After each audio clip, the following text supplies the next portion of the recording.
Before we get started, here's a quick message from our sponsor. NordVPN is a virtual private network used to secure and encrypt your online data from individuals and corporations that don't have your best interests in mind. Nord is compatible with most operating systems, such as Windows, Mac OS, Linux, iOS, and Android. Some of its other great features include super fast servers located in 59 countries, no logging of your data, and their cybersecurity suite, which protects you from malicious ads that may hinder your online browsing or affect your PC. By using our link, nordvpn.com/KendoGunShop, you gain access to 68% off a 2-year plan for NordVPN. And if you use the promo code KendoGunShop, you get an additional month absolutely free. If you aren't completely satisfied with their service, NordVPN offers 24/7 customer support through either email or live chat, along with a 30-day money-back guarantee. If you're interested, make sure to check the description. All the information has been linked down below. Now, let's get started. Welcome back, Joseph Kendo here. Under the ownership of the Umbrella Corporation, there lies a solitary island far off in the South Sea, known as Rockford Island. This island housed one of Umbrella's military bases, which served as a training camp for their irregular troops, as well as a prison complex, a research facility, and its very own underground airport. The commander of this island was Alfred Ashford, the current head and 7th Earl of the prestigious Ashford family. The Ashford family's history tells the tale of a wealthy, intelligent aristocracy that reigned from the 19th to the 20th century. And with such wealth and power, their predilection for expensive possessions would surely be expected. The Gold Lugers were introduced to us in Resident Evil Code Veronica soon after Claire's escape from the Rockford Island prison. She finds herself taking shelter inside of a royal palace, where she would soon discover a mysterious locked door with a golden relief that appears to have empty slots where 2 pistols were once held. To find these pistols, you must make your way into the screening room downstairs, which houses a secret extension of the room. Here, the ornate gold Lugers are held within a matching gold relief made specifically for them. If you choose to take these guns from their display, an alarm will sound off as the tank enclosure, which hid the secret room, begins to shut, trapping the thief inside. The room's temperature will then begin to rise, cooking whoever dared to steal these highly decorated handguns. Alone, Claire has no way of thieving the pistols for herself, which forces her to return the Lugers to freely exit the trap. After trying to leave the palace, a loud cry can be heard from the screening room, Yeah! Help me! to which Claire responds by going back to investigate. Once inside, she finds that the secret room is now shut, and a puzzle must be solved on a panel behind the screen after the trap has been set off. The plaque donning the panel is inscribed to the clue, however, which says, "When 2 pairs complete, my anger will subside." Once the puzzle is solved, the trapped culprit is freed, turning out to be prisoner 267, Steve Burnside, a familiar face from Claire's encounter at the prison. Even after Steve's rescue, he insists on keeping the golden Lugers to himself, but is willing to make a deal if you can trade something fully automatic in exchange. Luckily for Claire, the next weapon she comes across on the island is a pair of Mac 11 submachine guns, which Steve agrees to trade on. Take these. Okay. With the gold Lugers in hand, Claire is now ready to equip these royal pistols for herself. However, there is no ammo to be found anywhere, and the 2 pistols are deemed entirely unusable in the main game. Their sole purpose is to serve as a key to unlock Alfred's main office door and progress through Rockford Island.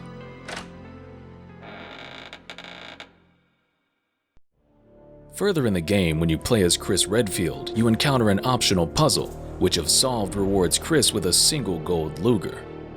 If we examine the replica, the description says, "A replica gun modeled after the Luger. It has nice decoration on it. It can't be used as a weapon." But this pistol serves to unlock Steve Burnside as a playable character in the bonus mode, Battle Game.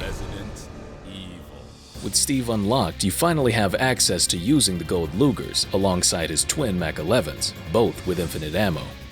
The Lugers have a similar damage stat to the game's other handguns, but being put in pairs effectively doubles the damage output. The dual wielding allows the players to aim both guns at one enemy, or splitting the difference by having each gun focusing on different targets, making it easier to deal with crowds. or doubling down on one enemy, dispatching them twice as quickly. This feature does, however, come back to bite the player, as it sometimes can get really difficult to take out enemies efficiently. But this doesn't completely hinder the guns, as they have incredible headshot capabilities. By aiming upward and timing your shots just right, you can put an end to your enemy's misery in one fatal blow. If we were to take a closer look at the Ashford Gold Lugers, we can view the models in the examine screen. The description reads, "The grip is nicely decorated. It uses 30 Luger rounds." This observation seemingly ignores the fact that the rest of the gun is decorated as well, even having Luger engraved on the sides of both handguns, or the mysterious G that decorates their trigger guards. As for the 30 Luger rounds, this description gives us an insight on why the Lugers aren't compatible with the American Wolf 9mm rounds found throughout the game, as well as alluding to the origins of its historic design. The Luger was designed at the very end of the 19th century in 1898 by Jorg Luger, making its design 100 years old by the events of Code Veronica in 1998. It was developed from the Borchardt C93 and had originally been chambered in 7.65 by 21mm, otherwise known as 30 Luger. In 1902, a new model of Luger was introduced, and it became the first gun chambered for the brand new 9mm Parabellum, which was also designed by Jorg and based off of its original 7.65 cartridge. From this, the Luger pistol became extremely popular in the early 1900s and was adopted as the main service pistol of the Germans in the year 1908, designated as the P08. However, it turns out the design of the Ashford Lugers originates from an even deeper, dark part of history. The design of the Gold Lugers directly resembles one of the 10 custom-built Lugers produced by Krieghoff, which were mentioned in the book Krieghoff Parabellum. However, it was one of the 3 that were commissioned by the infamous political and military leader of Nazi Germany, Hermann Göring. When compared to the Lugers from the game, we can clearly see where the Gold Lugers design took inspiration from.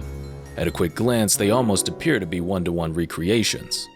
To base a game's weapon design off of a war criminal's prized gift could be taken as rather controversial, but by reflecting on its placement as a key item of the villainous Ashford family, it all starts to come together.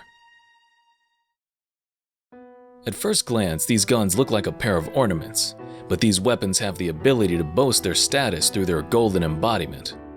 Beautifully engraved with the Germanic oak leaf and acorn pattern, leaving almost no surface untouched, the engravings accentuate the gun's golden finish, only to be complemented with a pair of ivory grips that are also meticulously engraved with the same style of pattern, and are filled with black enamel to give more contrast to the gun. These engravings give you no tactical advantage whatsoever, but that would come from the pistols being in pairs, delivering twice the firepower. 1 year after the release of Code Veronica, the collaboration between Capcom and Namco yielded a cooperative arcade shooter under the name of Resident Evil Survivor 2, Code Veronica, to be released on arcade machines as well as the PlayStation 2. This game served as an arcade tie-in for Code Veronica, and thus featured Claire Redfield and Steve Burnside, both with their respective weapons. The Gold Lugers are equipped as Steve's starting handguns and are kept for default use throughout the game. Steve is featured either as a playable character or as an AI-controlled partner to assist with Claire's survival. A decade after Code Veronica's release, Capcom released Resident Evil: The Dark Side Chronicles, an arcade-style shooter which retold the events of Code Veronica in the chapter Game of Oblivion. Although in this scenario, many aspects of the story were altered greatly from the original. One of these changes happened to be the exclusion of the Ashford Gold Lugers. The guns themselves and the 2 plaques associated with them are completely absent from this retelling, as if they never existed at all. Instead, Steve is armed with a standardized Luger as his default handgun. Damn it! But like the rest of the guns in Dark Side Chronicles, is just slightly altered from its real-life design. It's modeled after the Luger P08, but features Nambu Type 14 style grips. The handgun functions exactly the same as the other handguns in Dark Side Chronicles, and utilizes the same upgrades applied to them as well. Never once does Steve have 2 of these Lugers though, and as a result never dual-wielded them either. The Luger returned once again in Umbrella Corps, named the Wolf's Bane. There isn't much to say about the weapon's appearance in the game, but it's quite the strange choice compared to the mostly modern arsenal used by the PMCs under the command of the newly founded Umbrella Corps. Like most weapons in Umbrella Corps, performance is mediocre. Although with the use of basic customization in the game's multiplayer, you can turn this gun into a Golden Luger, but not necessarily the Golden Luger. While the Gold Lugers weren't utilized in Code Veronica in the way that most of us expected, we remember them for their unconventional role as key items used to gain forbidden access in the Ashford Palace. Even though these prized pistols weren't used through much field experience, we can appreciate them for their elegant ornamentation and as relics of modern history, which put them into a small class of Resident Evil weapons from a far-past era. These Lugers carry the history of a time when the world was at war, and are highly regarded for their overall presentation and elegant flair that's treasured for its showmanship. From the oak leaf engravings to its ivory grips and gold-plated finish, guns like these belong in a museum but were instead kept in the private collection of the Ashford family. But it's that connection that makes them the most notorious and iconic weapons from Code Veronica. So, that's it for the Ashford Gold Lugers, two of the gaudiest yet fitting handguns for a militaristic commander of royal blood. Be sure to check out the KendoGunShop Instagram page at kendo.gunshop. If you'd like to help the KendoGunShop expand its business past Raccoon City, share the video with your friends to help spread the word, or feel free to leave us a tip over at our Patreon, link in the description. Make sure to leave us a comment on what guns from the series you'd like to see a video on next, and don't forget to come back and visit us at the gun shop for more content about the firearms of Resident Evil.